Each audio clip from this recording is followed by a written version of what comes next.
Et ben, bonjour tout le monde. J'espère que vous allez bien. Oui, ça fait très longtemps que le dernier épisode est sorti, ça fait 2 mois. Mais comme vous le savez, pour ceux qui me suivent sur les réseaux, ça fait et les préparations, les examens et tout ça. Donc, on a mis du temps avant de revenir. Voilà, pour le lecteur. Et bien sûr, sans compter la recherche d'une chanson à passer sur l'émission.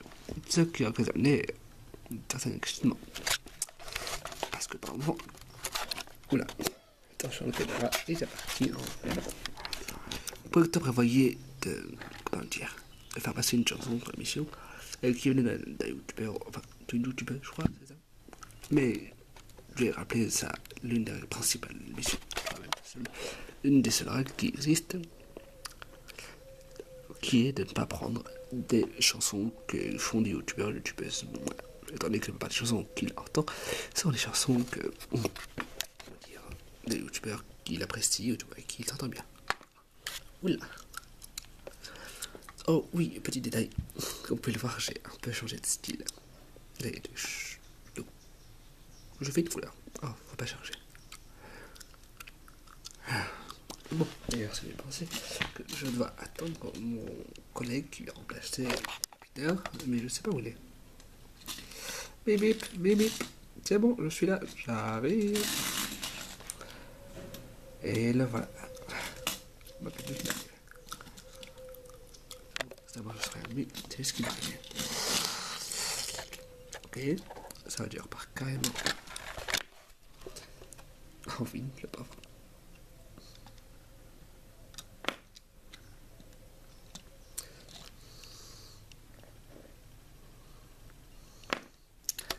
Et attends, quelques secondes de temps. Ça va installer et on commence. Ça serait bien de te dépêcher parce que on a déjà commencé depuis 2 minutes.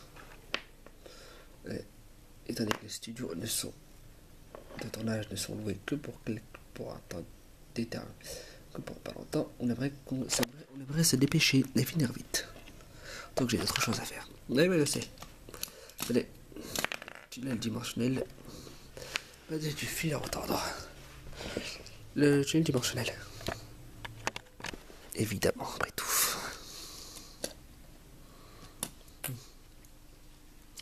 Voilà tout. Avec le... Ouais, t'as pas idée. Allez.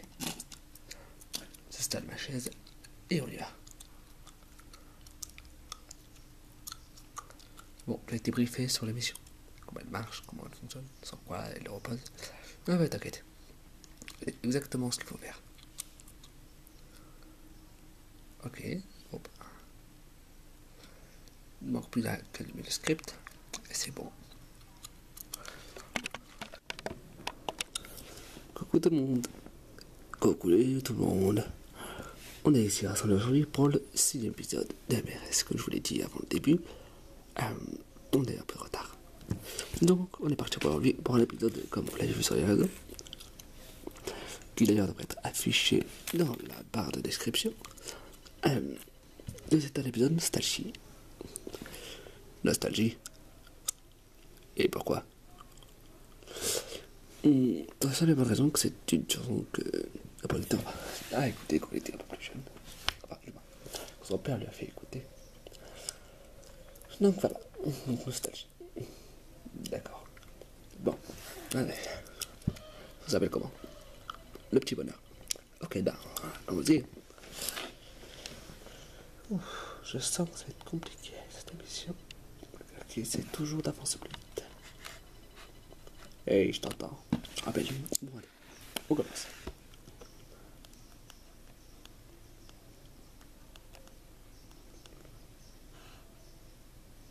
C'est un petit bonheur que j'avais ramassé.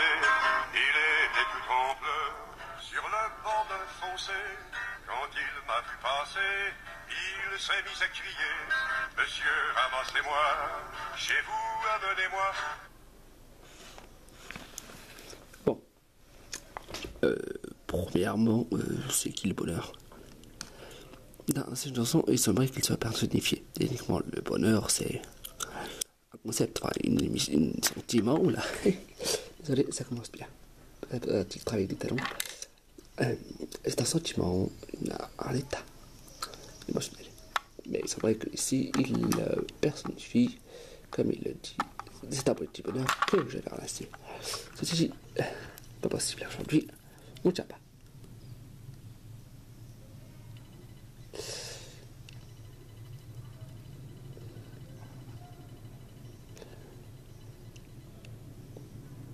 Donc, que j'ai ramassé dans le sens où il lui dit. Alors, il y a une forme physique, normalement, le bonheur, c'est non physique, c'est un sentiment, un état d'esprit. Ouais. Je vais ramasser donc au passé, de nos jours, actuellement, il n'est plus avec lui, comme vous l'entendez dans la chanson. Et enfin, évidemment, voilà, problème de garage, qu'il est parti. Par contre, on ne sait pas comment il est parti, qu'est-ce qui s'est passé. Et pour ça, on va le savoir juste après. Donc, il dit comment il a ramassé, enfin dans quelles circonstances, et il dit il était tout en pleurs, sur le bord d'un fossé, au bord d'un gouffre, si vous préférez. Il avait essayé de tenir debout. Ma faute, sa chaise ne tient pas. Vraiment optimiser le matériel. Je pense. Oui, il est pas en train. Donc, il dit il était tout en pleurs dans un fossé. Alors, moi je dis deux choses. Je dis qu'il devait sûrement se suicider. S'il était au bord d'un fossé, il était en pleurs, c'est genre je pleure avant de me suicider. Pas obligatoirement, peut-être qu'il a plein de personnes qui sont tombées dans ce fossé-là, dans ce trou. Oui, pourquoi pas. Mais.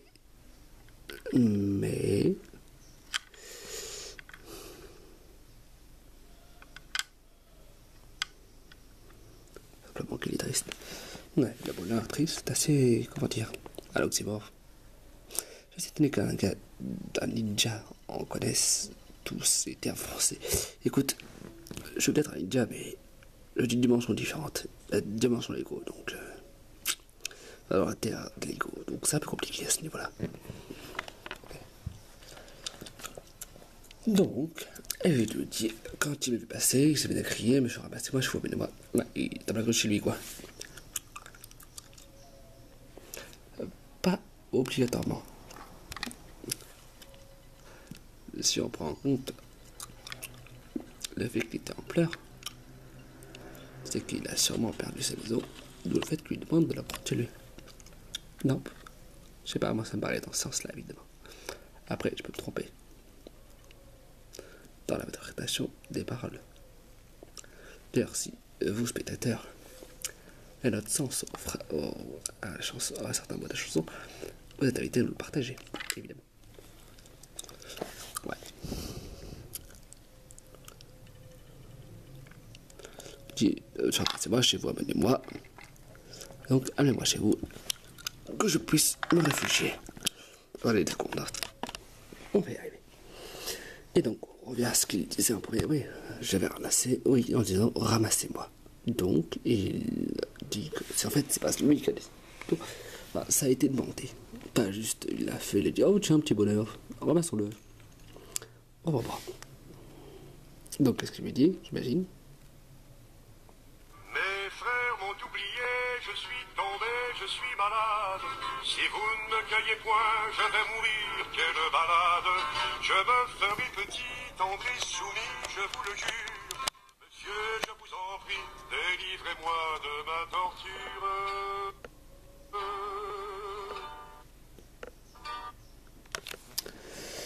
Donc, ses frères l'ont oublié, donc ce qui veut dire qu'il a une famille.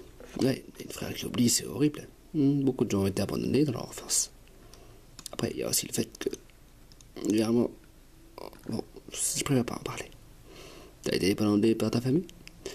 Mes parents ont dû me placer dans un foyer d'adoption. Ils ne pouvaient pas assurer mon éducation. Oh, d'accord. Désolé pour toi. Et bon, ensuite, je suis tombé, je suis malade, donc non seulement il est tombé, donc il s'est fait mal, et deuxièmement, en plus, il est malade. Hein, et il est malade. Donc, déjà, on va toujours, genre, la maladie, la solitude, la peine. Tout ça, c'est une tendre torture, donc il demande une seule délivrance. Je dis, j'ai une question. Normalement, quand on parle de souffrance, c'est quoi être sorti de la souffrance? On parle de la mort, quoi. On parle pas d'être ramassé. Oui. Mais je pense que dans le sens où il le dit, c'est genre, pas chez moi, c'est plutôt dans le sens où il dit aidez-moi, sauvez-moi. Mais bon, bah, continuons. Oui, il dit t'aurais soumis, en mots, je prendrai pas de place. Vous ne serez pas encombré par la présence, c'est ça que ça veut dire. Vous me prenez chez moi, si vous me prenez chez vous, je ne prendrai pas de place, je me ferai très discrète. Très discret. Enfin, voilà quoi. J'ai pris le petit bonheur, l'ai mis sous mes haillons. J'ai dit, faut pas qu'il meure, viens tendre dans ma maison. Alors le petit bonheur a fait sa guérison. Sur le bord de mon cœur, il y avait une chanson. Donc, les biches de haillons, c'est haillons. C'est des biches, je préfère. En le mot, c'est quelqu'un d'assez pauvre. Et haillons, c'est plus les habits d'un pauvre dans la forme de haillons. C'est-à-dire qu'ils sont déchirés et mal en pas. Ok. Donc, il s'est dit, faut pas qu'il meure, donc viens chez moi. D'ailleurs, il l'a recueilli. Oh purée, cette chaise. Désolé.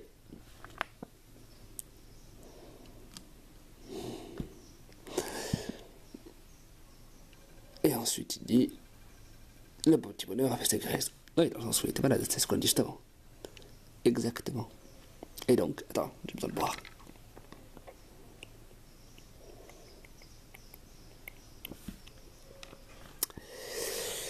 Et sur le bord de son cœur, il y avait une belle chanson. Le bord de son cœur. Ça veut dire quoi? Dans son cœur, sur le bord? Oh, le mot, je pense, ça veut dire. Non, je ne sais pas ce que ça veut dire. Moi non plus, désolé. À moins que. C'est-à-dire, genre, c'était constamment là, genre, c'était pas enfoui. Dans son cœur, c'était sur le bord, dans le mot, sur le point de sortir, et c'était. Mes jours, mes nuits, mes peines, mes deuils, mon mal, tout fut oublié. Mes jours, mes peines, mes deuils, mes jours, mes nuits, mes deuils, mes peines, mais tout mal fut oublié. En deux mots, tout a disparu grâce au fameux remède, le bonheur. Attention. Ma vie de désœuvré, j'avais dégoût de la recommencer. Quand il pleuvait dehors, où mes amis me faisaient des peines, je prenais mon petit bonheur et je lui disais, c'est toi ma reine.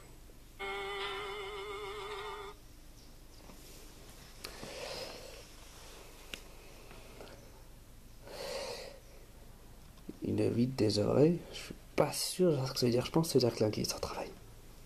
Quelqu'un qui n'a pas de travail, donc il est désœuvré, donc il n'a pas de. Oh purée. Genre, il est sans travail, sans besogne, sans occupation. Il disait c'était tellement un bonheur, tant que le mal avait disparu de sa vie qu'il ne voulait pas revenir dans la situation d'avant. Et quand tu peux mettre dehors, en deux mots, que tu faisais moche, que les choses allaient mal, vous avez fait des peines, c'est ça? Ouais. Il prend son petit bonheur. Bon, la chanson est au passé, ça marque bien.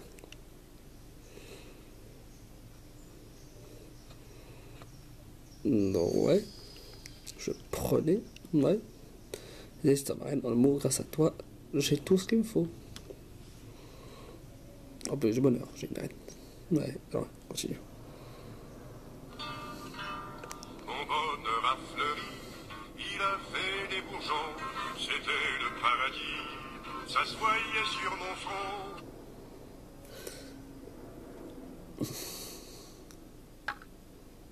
Le bonheur a fleuri.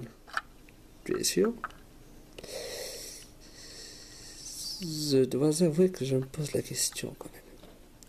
Un bonheur qui fleurit, qui fait des bourgeons, c'est pas une fleur. Enfin, dans ce cas, c'est pas personnifié.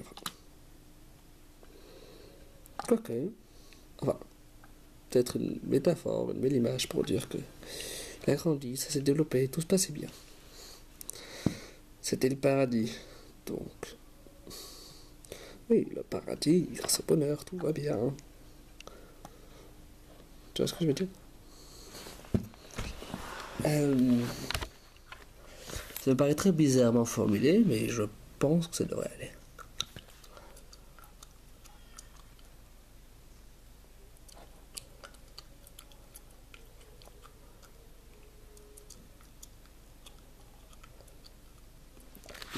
En gros, c'est la joie. Et pourquoi le front? Je pense que dans la joie, quand tu souris, clairement, tu as des plis, enfin, ton visage est très expressif. Je pense que dans les rides sur son visage, on voit au visage, les rides sur son visage, on voit qu'il était très heureux et très content, quoi. Des rides de joie, de bonheur. Enfin, je sais pas, je suppose.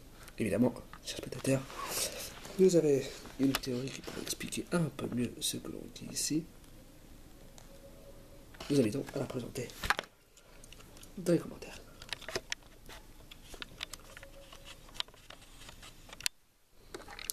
C'est pas mon jour. Je ne fais que tomber.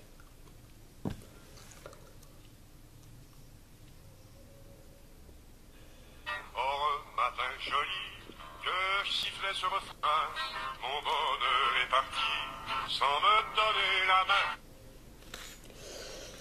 Oh, bah t'es jolie. Oui, un jour tout se passait bien, un jour il faisait beau, quoi. Qu'il sifflait son refrain. Tu peux siffler un refrain, c'est pas interdit. Au début, on dit que c'était une chanson, et justement, après, on dit que c'est un refrain. Je sais pas mais pourquoi, mais j'ai pas me faire avoir. C'était pas une question.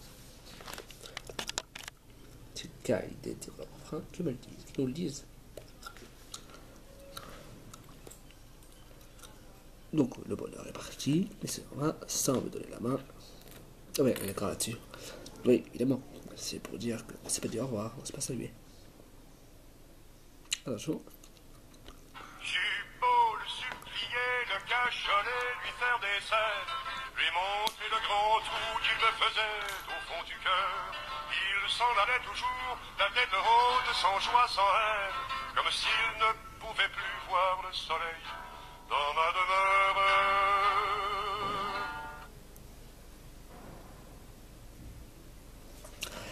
Il s'en allait toujours, il s'en allait toujours. Donc, il partait.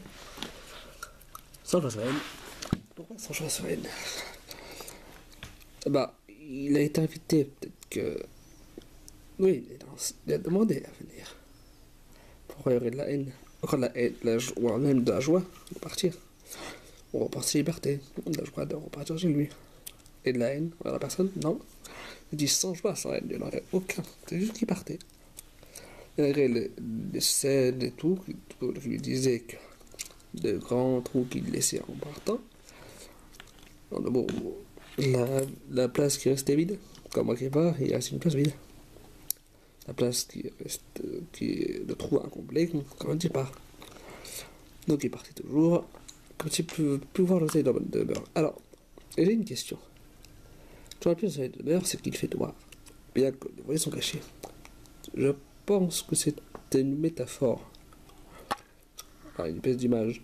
Ah bon? Lui, il voyait le bonheur, il voyait un peu le soleil quoi qu'il arrivait. Mais ce bonheur, peut-être, il n'en voyait plus. Il dit comme s'il ne pouvait plus le voir. Attends, je vois. Aussi, le fait qu'il soit chez la personne qui lui procure beaucoup de bonheur, lui, il ne voyait pas son propre bonheur pourtant. Donc il se devrait s'en partir. J'ai bien pensé mourir de chagrin et d'ennui. J'avais cessé de rire, c'était toujours la nuit.